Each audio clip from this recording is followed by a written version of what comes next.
Transitioning from the NFC to the AFC, we're going to bring up from the Rough Cut Sportscast, Jaguars superfan Vinny Milani. Vinny, welcome to the show. James will minimize that now. How's it going, my friend? Long time no talk. What's up, guys? It's good to be back on. I appreciate the invite. Of course, of course. First off, congratulations on an outstanding win this week. Oh, maybe not so outstanding, but it reminded me of that playoff game you had against them like 3 years ago.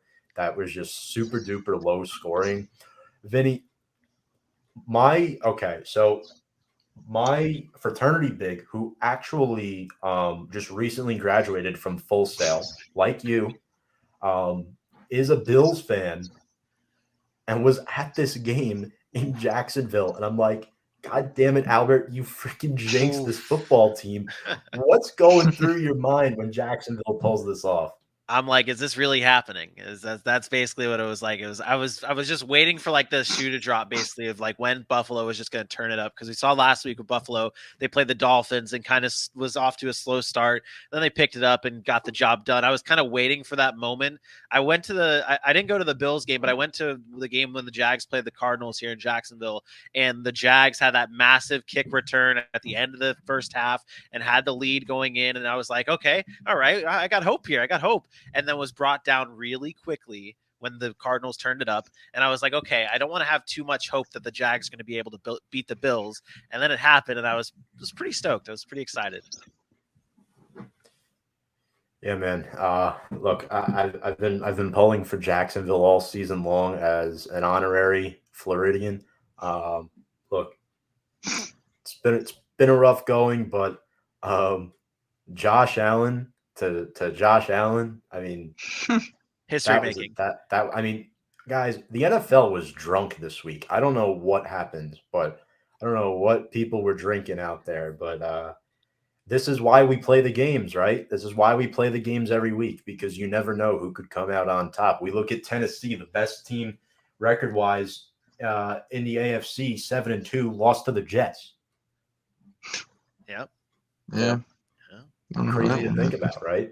Oh yeah. But yeah, I mean, Josh Allen, the Bills' Josh Allen, looked awful in this He game. looked like the rookie Josh Allen out there. Yes. That's what he looked like out there. But Vinny, good having you back on, man. It's been a while. But back to this Jacksonville team, right? So Trevor Lawrence goes down. You're missing James Robinson. The cards are so far out of your favor. And you hold this juggernaut of an offense, because it seems like weekly now when you go to the AFC, the teams in which are now the favorites to win the Super Bowl are no longer, right? It becomes it's the Bengals one week, it's Baltimore one week, it's Buffalo this last week, and now it's Tennessee back again after. Now they're Super Bowl favorites after putting a loss underneath the Jets underneath their belts. But talk about this Jacksonville win. How did they get it done? How did they get it done? It was really all the defense, especially the offense obviously not scoring not getting any touchdowns or anything like that, and the defense really showed out. And it was really the fact that the Bills' offensive line is as banged up as it is and as weak as it is. The Jaguars were able to take advantage of that, obviously with the Josh Allen sack and then the forced fumbles and things like that. But it was really all on the defense, which, as a Jags fan, it's exciting that we got the win, but the defense has never been like that big of a concern for Jacksonville. Like, it's been bad this season. It has not been that good, but the concern has really just always been on the offense. And when Trevor Lawrence and when Urban Meyer are going to have this offense figured out. And I still don't think we have answers to that, obviously, with only scoring 9 points, obviously against the Bills defense that's really good and no James Robinson. But I would still like to see a little bit more from the offense, but really the defense is what got the job done. Yeah, I mean, you talked about Josh Allen had an outstanding game. He had he had a sack, had an interception, quarterback hit, 8 tackles, pass defended, 2 tackles for loss. He was great. The Bills' Josh Allen, 2 interceptions, lost fumble, sacked 4 times. He didn't have his partner in crime, Dawson Knox, which was a huge loss. And then Cole Beasley was questionable heading into the game, but you stop Stephon Diggs. He was not a factor. I know that pissed Kyle off a whole lot. I'll take my 14.5 points in the win, Tom. I'll take it. But man, I'm proud of this Jacksonville team. I'm proud of Urban Meyer. I mean, we know they've gone through a lot of turmoil these last few weeks. Urban Meyer, there's been a lot of inappropriate stuff going around, a lot of heat down there. I get it. It's the South, and sometimes, these Urban Meyer being actually that happened in Ohio. What am I even talking about? He did have that incident though after the loss against. I can't remember who the loss was. I think it was actually against Tennessee. No, it was against Cincinnati on Thursday Night Football. It was in the Cincinnati. incident. Yeah. I don't know what to make of this team. I mean, you traded for Dan Arnold. Laviska Shenault has been very quiet this year. He was supposed to potentially be a sleeper. And then we're sitting here, and then where do you stand with Urban Meyer? Because at this point, everyone's like, we want him gone, but now it's like, I feel like he's being reeled back in here. I feel like the team is starting to maybe regain his trust a little bit, especially if you beat a team like the Buffalo Bills. It seems like, to me at least, he's starting to take this job a lot more seriously. Yeah, it's one of those things. I have been not a big fan of Urban Meyer since the beginning. I think I when I came on this show last, I did discuss the fact that my praise for Urban Meyer was not very high, and it's slowly getting there. It's slowly getting better. I mean, he's doing what he needs to do. He's getting some wins. But at this point, you have such a young team with all this young talent around, including Trevor Lawrence. I think there is going to be these growing pains, and as Jaguar fans and as Jaguar fans, we're so used to the struggles. So it's like when we start seeing it again, we're like, oh no, here we go again. But really, it's just you have to take it as, okay, this is a new year. This is a rookie coach, rookie quarterback. There's going to be those growing pains. You have to take it as it is and kind of forget everything that's happened in the past. Very difficult to do when the past has been as rough as it's been. But this team is going through those growing pains, and obviously getting these wins means such a big deal, especially for Urban Meyer, who I've seen rumors that they were thinking about firing him. That's not that would never ever, that wouldn't happen anytime soon. He's going to be here for at least 3 or 4 years. But you just kind of have to, the old cliche, you just have to trust the process with Urban Meyer. What do you think, James? Yeah, Are you buying this? Against the Bills, I mean, when I saw the score when I got home late, I was like, that was really the score. I was like, was everybody okay down in Florida for a second? I was a little concerned.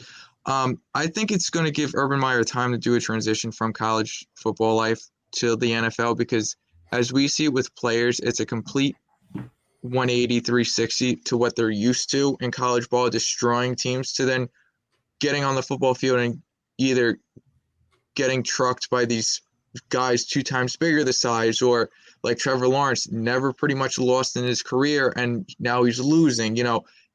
It's a transition period. I think this win over the Bills, even though it wasn't a very big scoring game, has only helped the Jaguars fans and Urban Meyer to get kind of more feet under him, more of a ground under them to build off of this one. Look what we did against the Bills. Yes, they were missing a few key players, but if we just trust his system a little bit, it will help us. Maybe not this year. We may see more of the results come later this season or very early next year, where it's like, this is where the team's going. Trevor Lawrence is another year in. Urban Meyer's another year in. They will be a team eventually to be reckoned with. Yeah, I'm definitely hoping that for sure. And you're 100% right with Urban Meyer's never lost really, and Trevor Lawrence has never lost, and this is good for this is, as much as losing does suck, and I don't like participation awards, losing here, it has its benefits for for guys like Trevor Lawrence and Urban Meyer who are not used to this adversity. Mm-hmm. Vinny, we've had a surprise for a few minutes now, but James Robinson comments, I think it's safe to say, who is the better Josh Allen? 100%. And hey, James Robinson, let me know here, because I have you on my fantasy team. I would like to know if you're playing or not this week. Let's just kind of throw that in there as well if you want.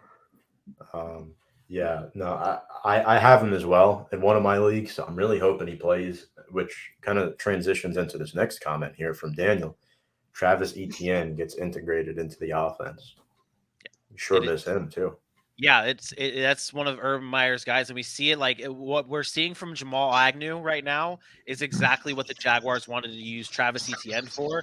Maybe a little bit less on the kick return name or on the kick return and the special team side of things, but as that kind of that multi-use weapon in the offense that can carry the ball and then catch big passes and things like that. Basically, everything you're seeing from Jamal Agnew, just rev it up like 10 decibels, basically, because that's what Travis Etienne is going to be able to bring to this team next year, hopefully.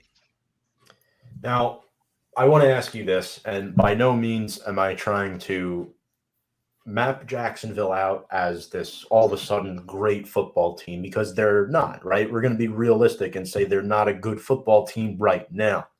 But is Saxonville potentially on its way back? Is it too soon to make that judgment?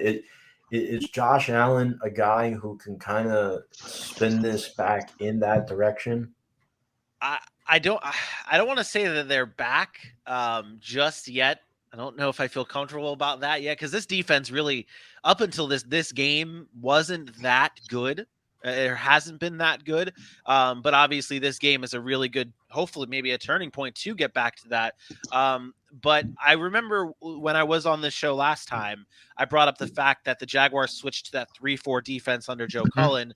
It is showing, the improvements are showing week after week. And you saw Josh Allen obviously have that interception. Josh Allen played as like a cover linebacker in college in Kentucky, and now is balancing both the pass rush and dropping back in coverage for Jacksonville. And it's just, you see the comfort level for him game after game. So like the Josh Allen development has been huge and could lead to Saxonville coming back, but there's a lot of pieces on this defense that has to get going a little bit more consistently. I mean, we saw Taven Bryan, who is widely known in Jacksonville as a massive bust. He got a sack in that game, which blew everybody's mind.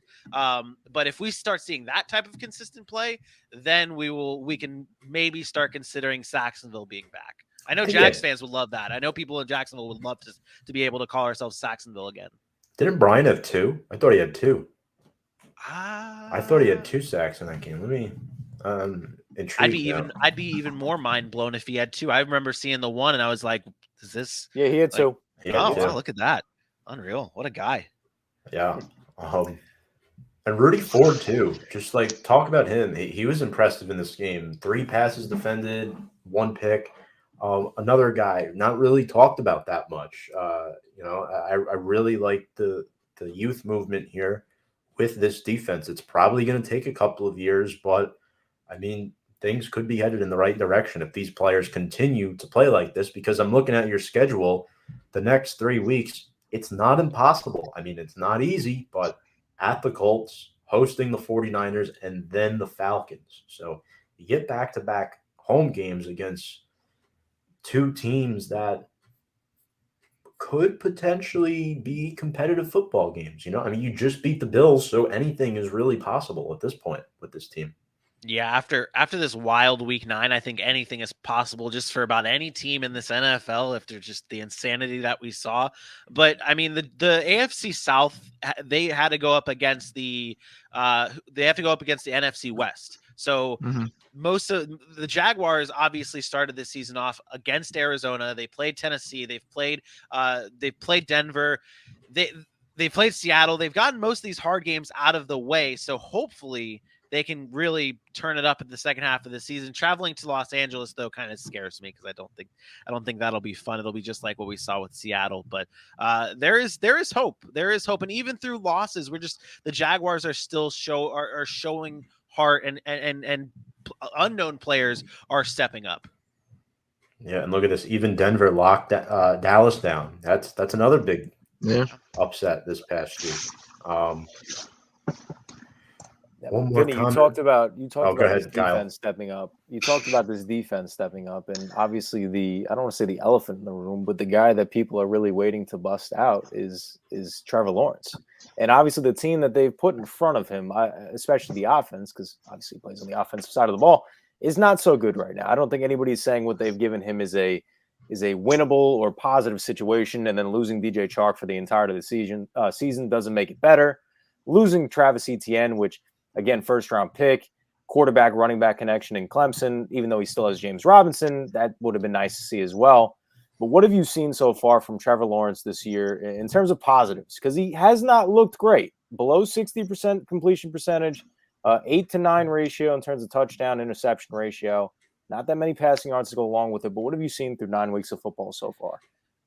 Similar to what I was saying before, that slow improvement game by game we saw in the beginning of the season through weeks like 1 through 3. You saw him really take too long with the ball and getting rid of it and taking unnecessary sacks, throwing just weird passes to nobody, or just weird passes to the other team, very similar to what Blake Bortles used to give this team. And it was bringing back bad flashbacks for all Jags fans, but we've slowly seen him improve. And again, this is a rookie here, so we're gonna have to have that patience. Even if he is the number 1 prospect coming out of this draft, even if he is supposed to be the second coming of Andrew Luck or Peyton Manning or whichever comparison you want to give, he still has to go through those growing pains. And like we mentioned before, with the losing, this is all new to him. So, and struggling is all new to him. So I think there's those improvements to his game. He's a little bit more patient with the ball. He's a little bit more smart with the ball, not taking unnecessary sacks and throwing unnecessary interceptions. But I think we need to up the pressure on Darrell Bevel and Urban Meyer and the calling of this offense, because I mean, you talked about it before. Laviska Shenault has been irrelevant on this team, and he's supposed to be a guy that you could almost use him in that Travis Etienne, what you wanted to use Travis Etienne for, but you haven't. And it's just mind-blowing to see that he's getting 1-2 targets a game and not even rushing that much. It is mind-blowing. So I think the concern needs to be put on Darrell Bevel and Urban Meyer and the way this offense has been running. And again, maybe it's Urban Meyer going through trying to figure out what works in the NFL, and maybe we have to be patient on that too. But that's where the pressure has to be on this Jacksonville Jaguars team. We have a couple comments here as well, and I do agree with everything you just said, Vinny. They need to invest in O-line. Mm-hmm. Correct. They got to figure out. They got to figure out their O-line with I believe it was Walker Little stepped on Trevor Lawrence's ankle. That's how he ended up hurting his ankle. It wasn't even like a weird like a sack or anything like that. It was Walker Little stepping on Trevor Lawrence's ankle. So that was great. But they definitely do have to figure out their offensive line, whether Cam Robinson comes back or whether you're going to throw Jawan Taylor on the left side. There's a lot of question marks on the offensive line. Well, whatever happened to Ben Barch? I mean, this guy was he was hyped up out of St. John's, Minnesota, whatever school he went to. I think that was the name of it. What happened to him? Where is he? More of a sideshow attraction than actually being good on the field is from what I've seen and heard, and more of just that, like, just a fun player to talk about, but not really doing anything on the field. I mean, look at this offensive line now. Andrew Norwell, got Juwan Taylor, Brandon Linder's out. So that also hurts a lot, but it's just the Jaguars notably have not had an offensive line for quite some time. And it's just, I'm hoping that the Jaguars still do finish a little low in the standings so they can get a higher pick and invest in an offensive line.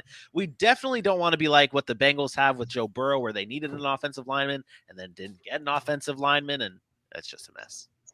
I think Evan Neal could fix a lot of problems for you. Just saying. And one more question here from Daniel on Jacksonville, and then we'll move on to a couple of the other Week 9 games. Laviska Shenault, is he going to be a breakout guy moving forward? I would say no, not this season, as much as we hoped and wanted it to be. And again, not to continue going back to my first appearance on the show, was talking about how Marvin Jones is probably going to be the leading wide receiver on this offense. Well, DJ Chark getting hurt helps that, but I still think it's Jones, Shenault, and maybe Jones, and then Shenault and Agnew, and then you can throw Tavon Austin, group it in that. And hey, our savior might be coming, though. They just signed John Brown to the practice squad, so who knows? Maybe that'll help us out, but highly doubtful. But I would say, yeah, pump the brakes on a breakout season for Laviska Shenault this year. Hopefully next year they get him involved more. They could use him in so many scheme plays too, because we saw in year one he was able to. I think he was able to even play a little bit, throw the ball himself, run some plays himself. Great hands, very fast. He was everywhere, and you would think that Urban Meyer would be able to like utilize that coming from a college system where like all the trick plays and all of the dipsy doos are there, and now it's just like, oh, I don't know, maybe he's overthinking it. I would love to see Laviska in the beginning of the season, right? That was the question with James Robinson too. It took how many weeks for him to get that James Robinson involved with the offense? That's the positive. That's the positive there. And sorry for my dog barking here, but that's the positive with the fact that James Robinson started off slow and Urban Meyer was able to catch that and say, okay, let's start giving him the ball more and not Carlos Hyde. And then maybe that's what he'll see from Laviska Shenault and be like, okay, now we'll use Shenault. Mm-hmm. And James says, if only Lawrence had the team Bortles had. Hey, Bortles just got signed this past week. He's on the practice squad with Green Bay now. Yeah, I would enjoy a Lawrence Allen Robinson connection and maybe throw in Allen Hearns. Well, no, Allen Hearns is still not a thing, but let's bring back Allen Robinson. Yeah. I think I wish he would have stayed in Jacksonville for sure. Not a big fan of him in Chicago right now. He's not going to last. Plus, be nice if the Bears got a really high draft pick this year because we own it.